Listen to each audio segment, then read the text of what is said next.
আমায় কি আমি এখন অডিয়েন্স, তুই আমায় কি তোমরা আমায় কিচ্ছু বলতে পারবে না, না হলে আমি রিপোর্ট করে দেবো। তো রিপোর্ট তোর ব্যবস্থা করছি, দাঁড়া।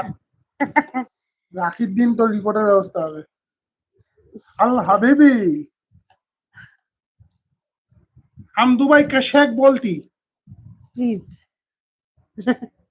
প্লিজ। আল হাবিবি, দাঁড়া, আবার কি একটা লিখেছে, আমি এখন অডিয়েন্স, তুই আমায় কিচ্ছু বলতে পারবি না, আমি এখন তুই। I am now what? তুই এখন আমি কেন, তাহলে আমি এখন কে? পাপানে কমেন্ট কর, পাপানে কমেন্ট কর। হ্যাঁ, তারপর কি হলো যে একজন লিখেছে সেইড হাই, 4 বার হাই, 5 বার ধরে খালি হাই লিখছে, নো কমেন্টস। No comments. ये पपन के लिए एक तो आई एम इन द দাঁড়া ऑडियंस দাঁড়া দাঁড়া नाउ। দাঁড়া ये দাঁড়া। की कतबार